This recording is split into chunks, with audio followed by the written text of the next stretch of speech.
딸 시집 보내려면 최소 아파트 한 채는 해줘야 하는 거 아닙니까? 상견례 자리에서 사돈이 될 남자의 어머니는 낡은 점퍼를 입고 온 친정아버지를 거지 취급하며 대놓고 모욕했습니다. 하지만 그녀는 몰랐죠. 자신이 거지라고 비웃은 그 남자의 전화 한 통에 어떤 사람들이 달려오게 될지를요. 지금부터 이 사연 시작합니다. 사연 시작 전에 구독 버튼을 눌러주시고 어디서 듣고 계신지 댓글에 남겨주시면 행운 가득한 기운을 전달해 드립니다. 서울 강남의 한 고급 한정식집이었습니다. 예약석에는 이미 세 사람이 자리를 잡고 앉아 있었죠. 중견 건설회사 대표 최병우와 그의 아내 한미숙, 그리고 아들 태준이었습니다. 테이블 위에는 비싼 코스 요리가 차려져 있었고 한미숙은 연신 손목에 명품 시계를 만지작거리며 입구 쪽을 바라보고 있었어요. 오늘은 아들 태준의 상견례 날이었거든요. 한미숙은 이미 며느리감 박서연의 집안을 샅샅이 조사해둔 상태였습니다. 부모 이혼의 중소기업 사무직. 한미숙의 입꼬리가 살짝 올라갔죠. 만만한 집안이라 며느리 부리기 딱 좋겠다는 계산이었습니다. 그때 식당 문이 열렸습니다. 서연이 먼저 들어왔고 그 뒤를 따라 한 남자가 천천히 걸어 들어왔어요. 낡은 점퍼에 구겨진 면바지, 달아빠진 운동화까지. 서연의 아버지 박종태였습니다. 한미숙의 눈이 종태의 행색을 위해서 아래로 훑었죠. 그녀의 표정이 순식간에 일그러졌습니다. 옆에 앉은 최병호에게 고개를 기울이더니 작은 목소리로 중얼거렸어요. 저게 뭐야? 상견례에 저런 꼴로 오는 사람이 어딨어? 종태가 자리에 앉자마자 한미숙이 대뜸 입을 열었습니다. 어르신, 실례지만 지금 하시는 일이 뭡니까? 혹시 사업을 하신다고 들었는데. 종태는 잠시 서연을 바라보다가 조용히 답했어요. 작은 사업 하나 하고 있습니다. 그 한마디에 한미숙의 콧방귀가 터져나왔습니다. 작은 사업? 저 행색의 작은 사업이라. 한미숙은 대놓고 종태를 위아래로 다시 훑으며 입꼬리를 비틀었죠. 그 작은 사업이라는 게 혹시 노점 같은 건 아니시죠? 옷차림만 봐서는 영 짐작이 안 가서요. 식당 안에 어색한 침묵이 흘렀습니다. 서연의 손이 테이블 아래에서 떨리고 있었어요. 종태는 아무 말 없이 물잔만 들어올렸죠. 그 모습을 본 최병호가 가세하듯 입을 열었습니다. 우리 집안이 지역에서 건설업으로 이름이 좀 있는 편입니다. 솔직히 말씀드리면 사돈될 분이 너무 검소하신 것 같아서 좀 걱정이 되는 부분이 있어요. 검소하다는 말이 사실상 가난하다는 뜻이라는 건 누구나 알 수 있었습니다. 서연이 참다 못해 입을 열었어요. 어머님, 아버지 옷차림으로 사람을 판단하시는 건 아니잖아요. 한미숙의 눈이 서연을 향해 돌아갔습니다. 차가운 눈빛이었죠. 시집 오려는 사람이 어른한테 말대꾸야. 친정 교육이 이 모양이니까 아버지 꼴이 저런 거 아니겠어.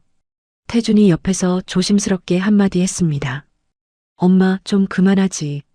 하지만 한미숙은 아들의 말을 귀에 담지도 않았어요. 오히려 가방에서 서류 봉투를 하나 꺼내 테이블 위에 탁 올려놓았습니다. 그리고는 종태의 눈을 똑바로 쳐다보며 말했죠. 어르신, 솔직하게 말씀드릴게요. 우리 태준이 결혼시키려면 최소 아파트 한 채는 해주셔야 해요. 그 정도 성의도 없으시면 이 자리가 마지막이라고 생각하세요. 종태의 시선이 서류 봉투 위에 멈췄습니다. 그리고 천천히 고개를 들어 울음을 참고 있는 서연을 바라봤어요. 그의 눈에 처음으로 깊은 감정이 스쳤죠. 하지만 여전히 입을 열지는 않았습니다. 한미숙은 그 침묵을 겁먹은 것으로 해석했어요. 승리자의 표정으로 코스 요리 젓가락을 집어들었죠. 그녀는 몰랐습니다. 종태가 테이블 아래에서 조용히 휴대폰을 꺼내 누군가에게 문자 한 통을 보냈다는 사실을요. 그리고 그 짧은 문자 한 통이 이 자리에 앉은 모든 사람의 인생을 송두리째 뒤집어 놓게 될 거라는 것도요. 사실 박서연과 아버지 박종태의 사이에는 깊은 사연이 있었습니다. 서연이 5살 때 부모가 이혼했거든요. 어머니 손에서 자란 서연은 아버지의 얼굴조차 희미하게 기억할 뿐이었죠. 학교 운동회에도 졸업식에도 아버지는 없었습니다. 서연은 그렇게 아버지 없이 크는 것에 익숙해져 갔어요. 그런데 이상한 일이 있었습니다. 대학 등록금이 매 학기 누군가에 의해 납부되어 있었고 서연이 취직한 뒤에도 통장에 정체불명의 입금이 이어졌거든요. 서연은 그게 어머니의 보험금이라고 생각했습니다. 진실을 알 리 없었죠. 그 돈을 보낸 사람이 오늘 낡은 점퍼를 입고 상견례에 앉아 있는 바로 그 남자라는 것을요. 종태가 서연을 다시 만난 건 2달 전이었습니다. 서연의 어머니가 위암 투병 끝에 세상을 떠난 직후였어요. 장례식장에 낡은 코트를 입은 남자가 구석에 서 있었죠. 서연이 그를 알아본 건 순전히 어릴 적 사진 한 장 덕분이었습니다. 아버지와 딸의 재회는 그렇게 이루어졌어요. 미안하다, 서연아. 종태가 그날 한 말은 그 한마디뿐이었습니다. 서연은 울지 않았어요. 23년이라는 시간이 만든 거리는 그렇게 쉽게 좁혀지지 않았거든요. 하지만 서연은 아버지를 원망하지 않기로 했습니다. 어머니가 생전에 늘 말했죠. 너희 아버지는 나쁜 사람이 아니라고, 다 사정이 있었던 거라고요. 결혼을 앞두고 서연이 종태에게 상견례에 참석해달라고 부탁한 건 어쩌면 그녀 나름의 화해 신호였습니다. 종태는 한참을 망설이다 고개를 끄덕였어요. 그리고 오늘 그는 일부러 가장 낡은 옷을 꺼내 입고 이 자리에 나왔습니다. 이유가 있었죠. 딸의 시댁이 될 사람들이 어떤 인간들인지 자기 눈으로 직접 확인하고 싶었거든요. 종태의 예상은 적중했습니다. 아니, 예상보다 훨씬 심했어요. 한미숙이라는 여자는 사람을 옷차림으로 판단하는데 거리낌이 없었고 그 남편이라는 자도 한술 더 떴죠. 종태는 속으로 생각했습니다. 이 사람들에게 딸을 맡길 수는 없다고요. 하지만 종태는 아직 움직이지 않았습니다. 서연의 마음을 먼저 확인해야 했거든요. 이 결혼이 정말 서연이 원하는 것인지 아니면 그저 외로움에 기댄 선택인지를요. 그래서 참았습니다. 거지라는 모욕도, 노점이라는 비아냥도, 아파트를 내놓으라는 협박도 전부요. 종태의 눈은 조용했지만 그 안에 담긴 감정은 결코 가볍지 않았어요. 그 사이 한미숙은 기세가 올라 있었습니다. 종태의 침묵을 완전한 굴복으로 받아들인 거였죠. 그녀는 자신이 이 상견례의 주도권을 완벽하게 쥐었다고 확신했습니다. 하지만 한미숙이 모르는 게 하나 있었어요. 종태가 보낸 문자의 수신자가 누구인지, 그리고 그 한 통의 문자가 어떤 결과를 가져올지를요. 한미숙의 기세는 멈출 줄 몰랐습니다. 코스 요리를 우아하게 먹으면서도 입은 쉬지 않았거든요. 젓가락으로 생선회를 집어들며 서연을 흘끗 쳐다봤죠. 서연 씨, 결혼하면 당연히 시댁에서 살아야 해. 우리 태준이 출퇴근이 편해야 하니까. 주말에는 내가 좋아하는 음식 목록 보내줄 테니 외워둬. 서연이 젓가락을 내려놓으며 조심스럽게 답했습니다. 어머님, 그건 태준 씨와 상의해서 정하려고 했어요. 한미숙의 눈꼬리가 올라갔어요. 자기 말에 토를 달았다는 게 기분이 나빴던 겁니다. 한미숙은 물컵을 들어 올리더니 서연 앞 테이블에 확 쏟아버렸습니다. 차가운 물이 서연의 치마와 테이블 위를 적셨죠. 시어머니 말에 시시콜콜 대들 거면 시집은 왜 오겠다는 거야. 서연의 얼굴이 하얗게 질렸습니다. 태준이 놀라서 냅킨을 집어들었지만 한미숙의 눈빛 한 번에 손이 멈춰버렸어요. 종태가 자리에서 천천히 일어났습니다. 식당 안의 공기가 순간 무거워졌죠. 한미숙은 종태를 올려다보며 비웃듯 말했어요. 왜요? 어르신도 한마디 하실 건가요? 현실적으로 말씀드리는 겁니다. 종태는 한미숙을 내려다보며 아무 말도 하지 않았습니다. 대신 젖은 테이블 위에 물기를 냅킨으로 천천히 닦아주며 서연의 어깨를 가볍게 두드렸어요. 그 손이 미세하게 떨리고 있었죠. 분노를 억누르고 있다는 걸 서연만이 느낄 수 있었습니다. 한미숙은 종태의 침묵이 두려움이라고 판단했어요. 가방에서 아까 꺼냈던 서류 봉투를 다시 밀어넣으며 최병우를 쳐다봤죠. 최병우가 헛기침을 하며 입을 열었습니다. 박 선생, 솔직히 말하겠소. 우리도 체면이 있는 사람들인데 이런 식이면 곤란합니다.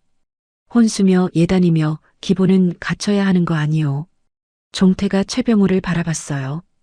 고요한 눈이었습니다. 기본이라 하면 어느 정도를 말씀하시는 겁니까? 한미숙이 끼어들었죠. 기다렸다는 듯이요. 아파트는 기본이고 예단의 혼수에 최소 2억은 들어와야죠.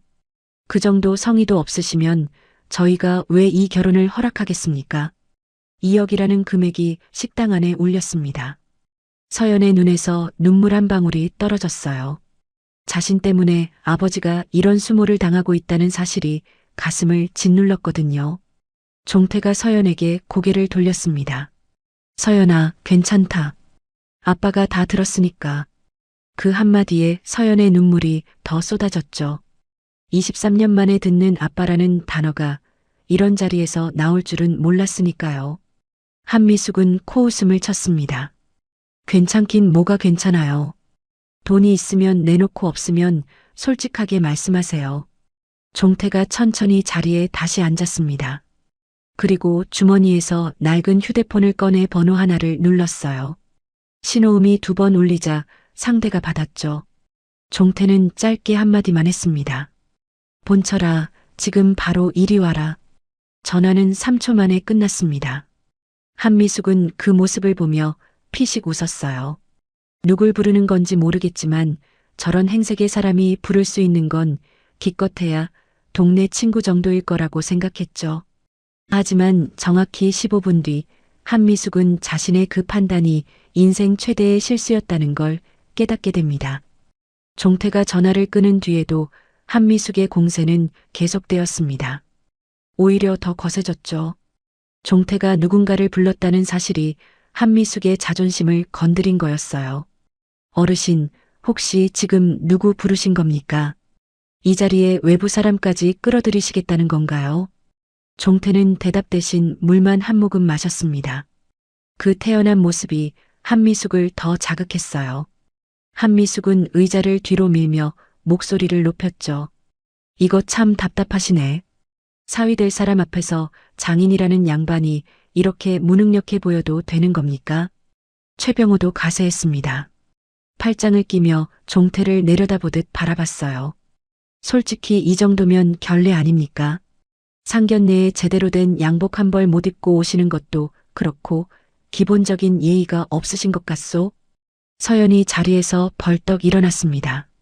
더 이상 참을 수 없었던 거예요. 눈이 빨갛게 충혈된 채 한미숙을 정면으로 바라봤죠. 어머님, 아까부터 너무하신 거 아니에요. 아버지가 뭘 그렇게 잘못하셨다고 이러시는 건데요. 한미숙의 눈썹이 치켜 올라갔습니다. 테이블을 손바닥으로 탁 내리치며 서연을 노려봤어요. 잘못한 게 없어 보여. 저꼴로 상견례에 나타난 것 자체가 우리 집안을 무시한 거지. 태준이 조심스럽게 어머니의 팔을 잡았습니다. 엄마, 진짜 그만해. 사람들 다 보고 있잖아. 한미숙이 아들의 손을 뿌리쳤어요. 주변 테이블의 손님들이 슬금슬금 이쪽을 쳐다보고 있었지만 한미숙은 개의치 않았습니다. 그녀에게 중요한 건 체면이었거든요. 자기 아들의 상견례에서 상대 집안이 초라하게 나타났다는 것 자체가 한미숙에게는 모욕이었죠. 한미숙이 가방을 챙기며 일어섰습니다. 결정타를 날리려는 표정이었어요. 좋습니다. 솔직히 말할게요. 이 결혼은 없던 일로 하겠습니다. 우리 태준이한테는 이것보다 좋은 데가 얼마든지 있거든요. 서연의 얼굴에서 핏기가 빠져나갔습니다. 태준은 고개를 숙인 채 아무 말도 하지 못했어요. 어머니 앞에서는 30살 남자가 아니라 그저 고분고분한 아이일 뿐이었죠. 종태가 서연을 바라봤습니다. 딸의 떨리는 어깨와 젖은 눈을 보는 그의 시선에 깊은 무언가가 담겨 있었어요. 23년 동안 지켜주지 못한 세월의 무게가 그 눈빛 속에 전부 들어 있었죠. 종태는 조용히 시계를 확인했습니다. 전화를 건 지 12분이 지나 있었어요. 그때 식당 밖에서 차량 여러 대가 동시에 멈추는 소리가 들렸습니다. 묵직한 엔진음이 유리창 너머로 전해졌죠. 한미숙이 무심코 창밖을 돌아봤어요. 검은 세단 5대가 식당 앞 도로를 나란히 메우고 있었습니다. 뒷문이 하나씩 열리더니 검은 정장 차림의 남자들이 줄지어 내리기 시작했어요. 10명이 넘었습니다. 한미숙의 표정이 미묘하게 변했죠. 뭔가 심상치 않은 광경이었거든요. 선두에 선 남자가 식당 문을 열고 들어왔습니다. 50대 중반의 단정한 인상에 맞춤 정장을 입은 사내였어요. 그 남자의 시선이 식당 안을 훑다가 한 곳에서 멈췄습니다. 낡은 점퍼를 입고 자리에 앉아 있는 종태였죠. 순간 그 남자의 허리가 직각으로 꺾였습니다. 구본철이었습니다. 대한민국 재계 서열 15위 안에 드는 대성그룹의 현직 수장이었죠. 그가 낡은 점퍼의 남자 앞에서 허리를 90도로 꺾은 채 공손하게 말했습니다. 명예회장님, 늦어서 죄송합니다. 바로 달려왔습니다. 명예회장님. 그 세 글자가 식당 안에 울려 퍼진 순간 시간이 멈춘 것 같았어요. 한미숙의 입이 반쯤 벌어졌습니다. 최병호는 젓가락을 든 채 굳어버렸죠. 태주는 눈을 크게 뜨고 서연의 아버지를 쳐다봤어요. 구본철 뒤로 들어온 정장 차림의 수행원들이 일제히 종태를 향해 고개를 숙였습니다. 식당 전체가 술렁이기 시작했죠. 다른 테이블의 손님 중 누군가가 작은 목소리로 중얼거렸어요. 저 사람 구본철 회장 아닌가. 한미숙의 얼굴에서 핏기가 빠져나갔습니다. 대성그룹이라면 남편의 건설회사 따위는 하도급 업체에 불과한 대재벌이었거든요. 그 대성그룹의 현직 회장이 이 남자를 명예회장님이라 부르며 90도 인사를 하고 있었습니다. 명예회장이라는 건 그룹을 직접 일군 창업주라는 뜻이었죠. 종태가 천천히 의자에서 일어났습니다. 낡은 점퍼와 구겨진 바지 차림이었지만 그가 일어서는 순간 식당 안의 공기가 완전히 달라졌어요.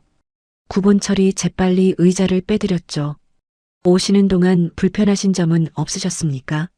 종태는 구본철의 인사를 가볍게 받으며 고개를 끄덕였습니다. 그리고 천천히 한미숙을 돌아봤어요. 방금 전까지 거지, 무능력자, 노점상이라며 비웃던 그 여자를요. 종태의 눈빛이 달라져 있었습니다. 소탈하고 조용하던 눈이 차갑게 가라앉아 있었죠. 이제 제가 누군지 아시겠습니까? 한미숙의 입술이 파르르 떨렸습니다. 대답이 나오지 않았어요. 최병우가 의자에서 반쯤 일어나며 더듬거렸죠.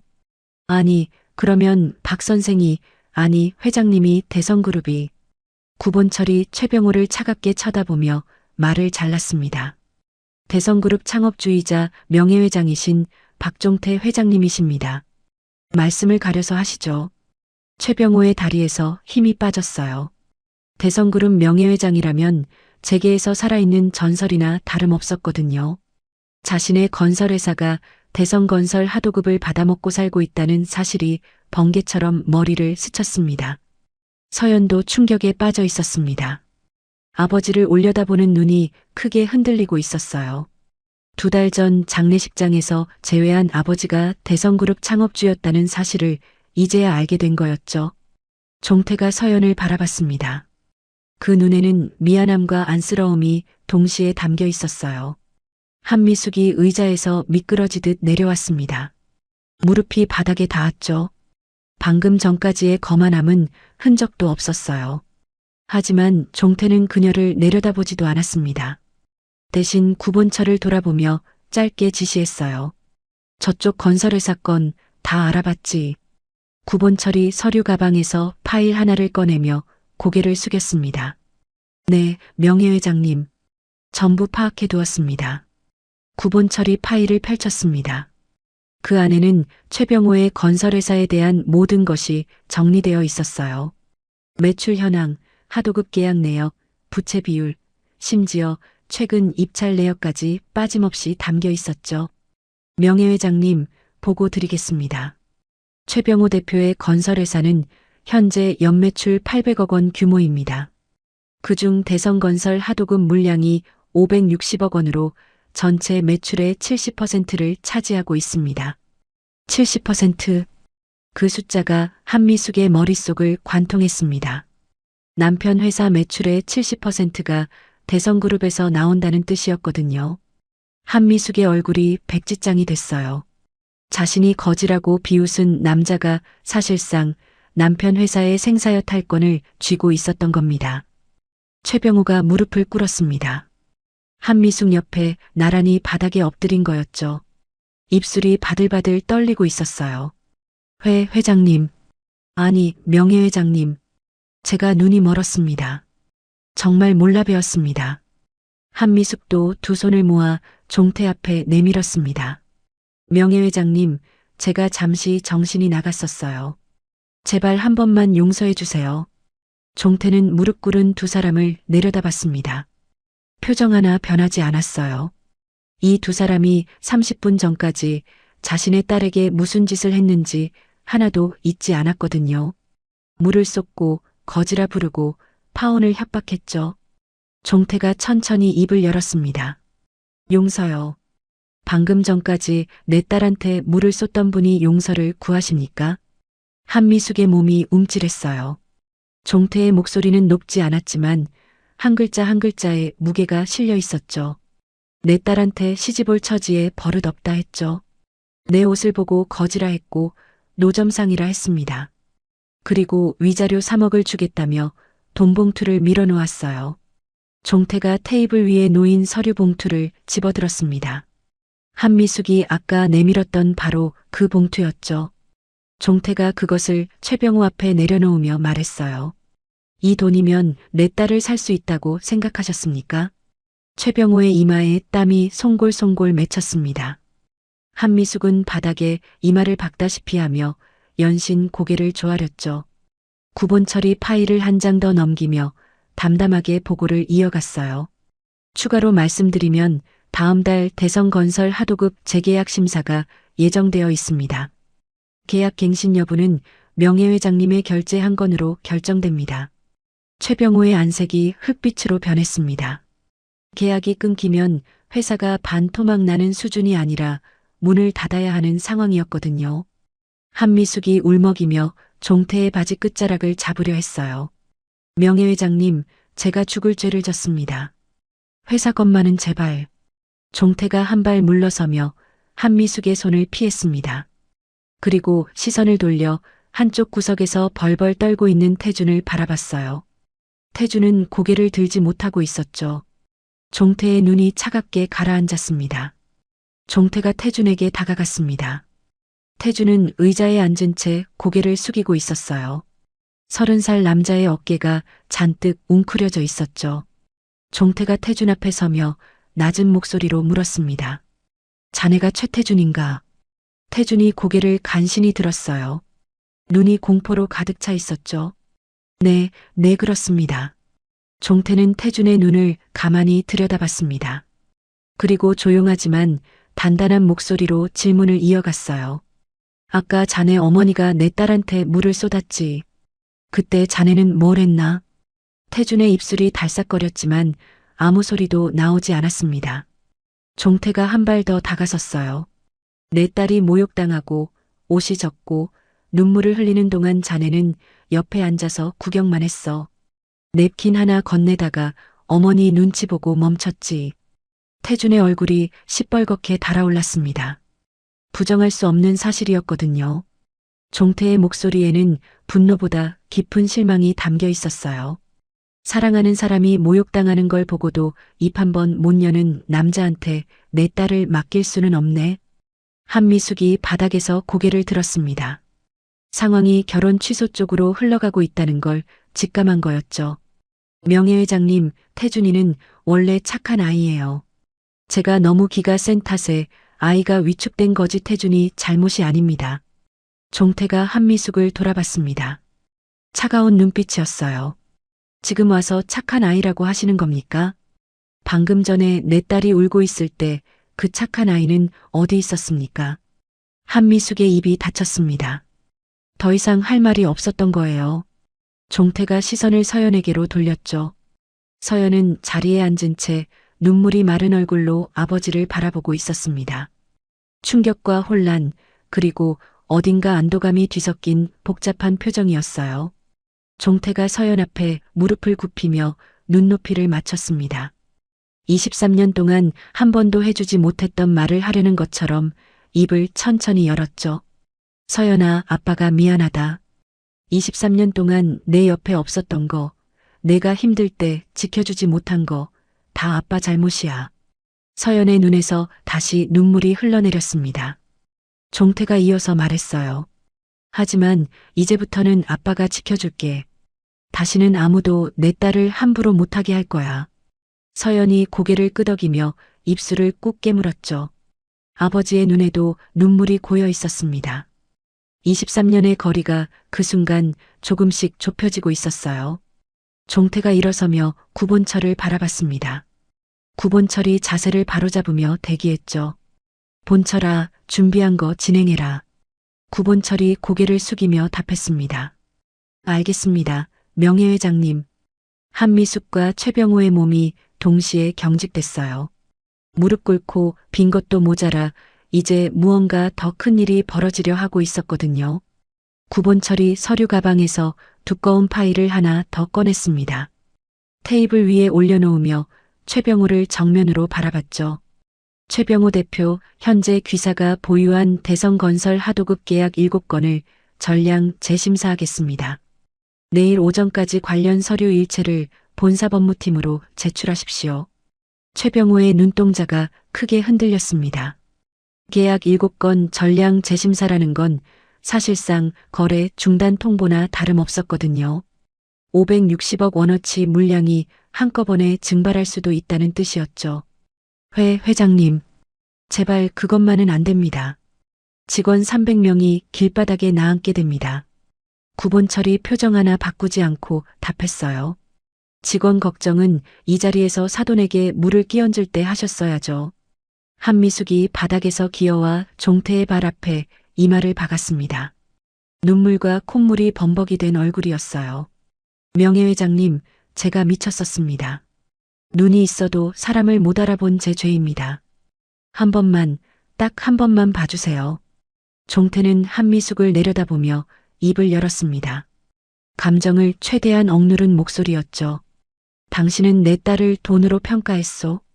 아파트가 없으면 결혼을 못한다 했고 위자료 3억이면 된다고 했소. 그래서 묻겠소. 당신 아들값은 얼마요? 한미숙의 몸이 얼어붙었습니다. 자신이 뱉었던 말이 부메랑이 되어 돌아온 거였어요. 종태가 한 발 더 나아갔죠. 내 딸이 당신한테 받은 만큼 돌려주겠소. 거지 취급, 물세례, 파혼 협박. 이 세 가지를 당신이 평생 기억하게 만들어주겠소. 종태가 구본철을 돌아봤습니다. 하도급 재심사 결과가 나올 때까지 신규 계약 전면 보류해라. 그리고 업계에 소문낼 필요는 없다. 알아서 퍼질 테니까. 구본철이 즉시 고개를 숙였어요. 알겠습니다, 명예회장님. 신규 계약 전면 보류. 그 한마디는 최병호의 건설회사의 사형 선고나 다름없었습니다. 기존 물량도 위태로운데 신규 수주까지 막히면 반년도 버티기 어렵거든요. 최병호가 두 손을 모아 연신절하며 매달렸지만 종태는 더 이상 그를 쳐다보지 않았어요. 태준이 마지막으로 서연에게 다가왔습니다. 떨리는 목소리로 입을 열었죠. 서연아, 미안해. 내가 그때 나섰어야 했는데. 서연이 태준을 바라봤습니다. 한때는 사랑했던 남자의 얼굴이었어요. 하지만 서연의 눈에는 이미 차가운 결심이 담겨 있었죠. 태준 씨, 늦었어요. 당신이 나서야 할 때 당신은 없었잖아요. 서연이 돌아섰습니다. 종태가 딸의 옆에 나란히 섰어요. 서연이 걸음을 옮기다 멈추더니 종태의 팔을 가만히 잡았습니다. 23년 만에 처음으로 딸이 아버지의 팔을 잡은 순간이었죠. 아빠, 같이 가요. 종태의 눈가가 붉어졌습니다. 고개를 끄덕이며 딸의 손을 꼭 잡았어요. 두 사람이 나란히 식당을 나섰죠.